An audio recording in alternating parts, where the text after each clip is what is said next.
So good morning.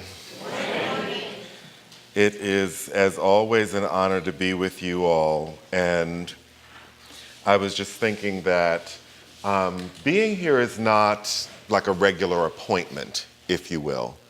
It is coming home. Every time I'm here, I'm reminded of the love and the joy and the specialness of this community. So it's just a pleasure to be back home. I'm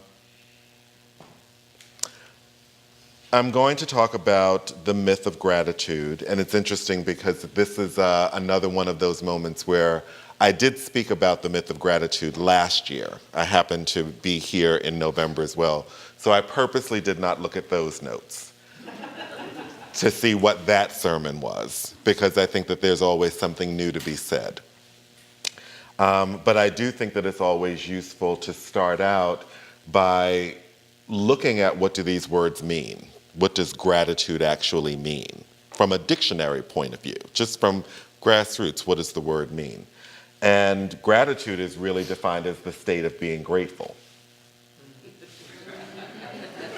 Not really deep.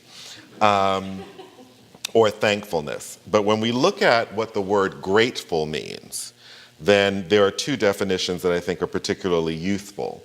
One of them is appreciative of benefits received. Appreciative of benefits received, expressing gratitude. The other is affording pleasure or contentment. Pleasing. Pleasing by reason of comfort supplied or discomfort alleviated. And I don't think we generally think about gratitude in that way. We often think about the benefits received, kind of like a kid on Christmas morning, like, ooh, thank you, I got what I wanted. But we don't often think about gratitude directly connected to alleviating the discomfort of another. Not always. And generally, if we started thinking about gratitude as the state of pleasing someone else, that might alter or shift a bit how we engage with the topic at all. If it's a state, though, a state of something, then it means that it cannot just exist on its own. It's got to be caused in some way. It's got to be created in some way.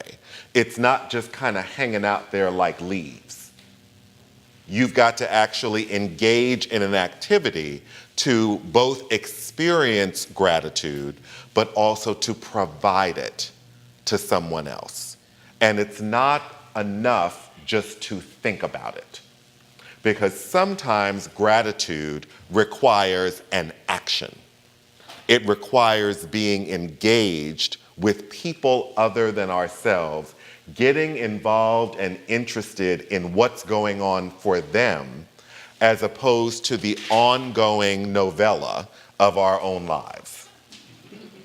Which, even though it's really interesting, sometimes we can just get sick of ourselves and not even experience gratitude. So, one of the ways that we hear this is kind of like, at the end of some task that we've had or some project that we've been working on. Oh, I'm so grateful that's over. I'm so grateful she's gone home finally. I thought they'd never leave. I mean, it could be like that. It could be like that. I'm not quite sure where the discomfort alleviated is in there. Or it's very, very kind of floaty above the clouds, like, oh, I'm so grateful for the air, and I'm so grateful for the bees, and I'm so grateful for the mulch, and I'm so grateful for the tarmac. It just kind of then begins to border on the ridiculous a little bit. that is really stretching and reaching, not for the real experience of what are you grateful for, or a state of being that actually has you be present to appreciating a benefit received. Because to a degree, there are the things that we take for granted that we could be grateful for all the time, and yet we're not. So the first myth is, if you will, is that gratitude is not the end result. Gratitude is actually a process. It is a state of being to create and to maintain, but not a place to get to. One of the ways to think about this is that just from the time that you woke up today to now, what have you acknowledged? What have you received so far that was worth acknowledging? Whose comfort have you alleviated?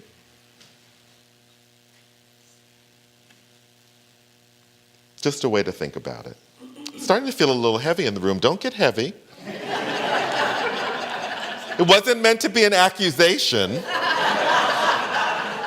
Just a point of reflection.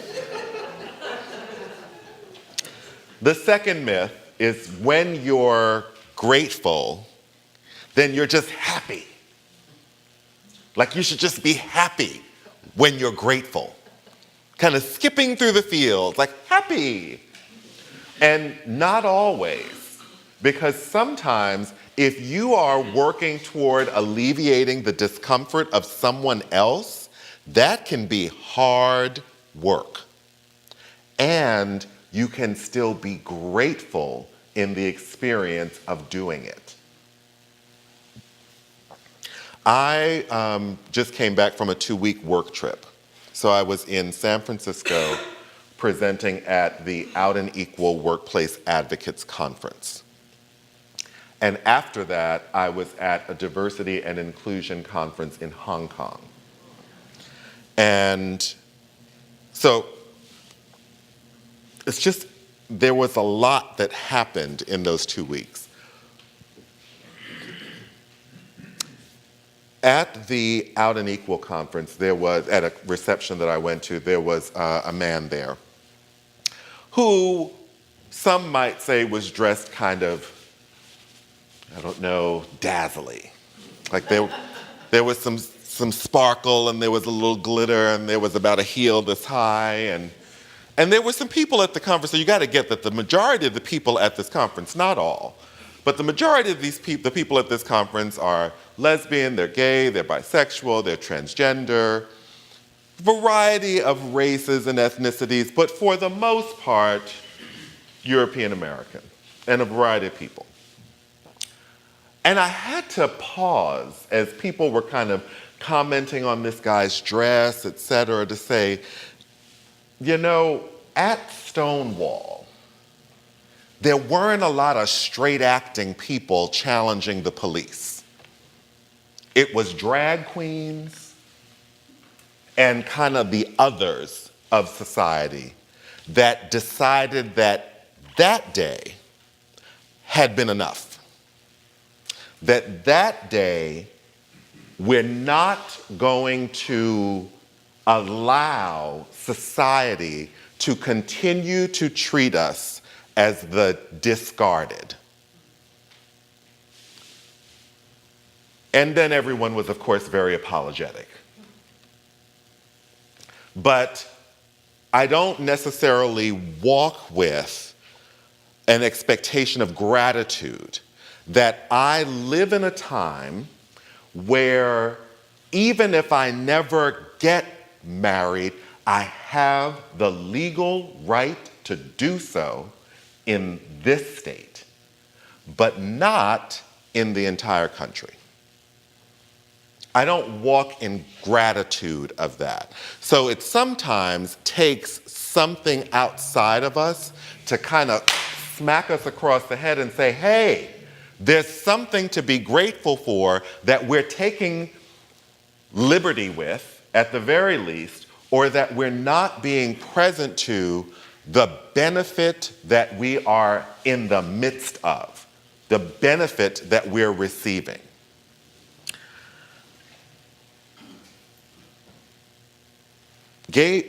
Marriage equality, which I think is really more the accurate term, happened because two couples said, this is not fair.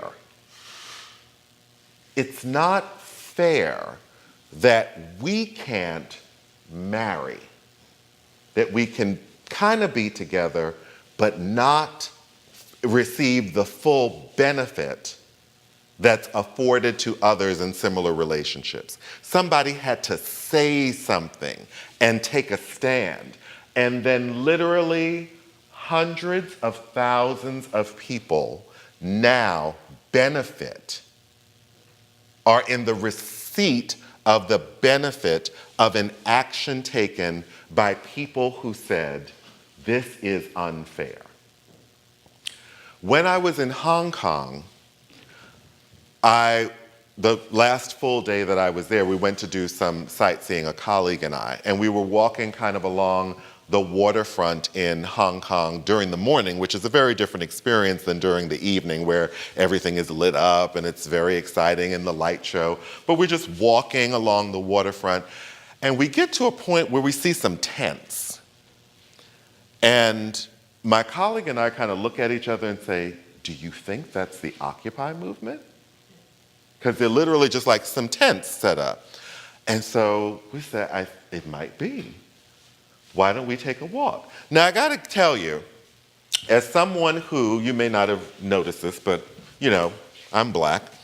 And as someone who walks around in this container, one of the things that I know I am not always grateful for, not present and aware and holding space for, is everything that I experience as someone who is black or African American or whatever the term of art is of the day in the United States. Because there was a time where I would not have even been able to stand here and speak to you. And it wasn't that long ago. I haven't had to stand on any line. I didn't have to have anybody call me out of my name. I didn't have anybody spit anything at me or send dogs attacking on me or had water from a hose directed at my body. I experienced none of that.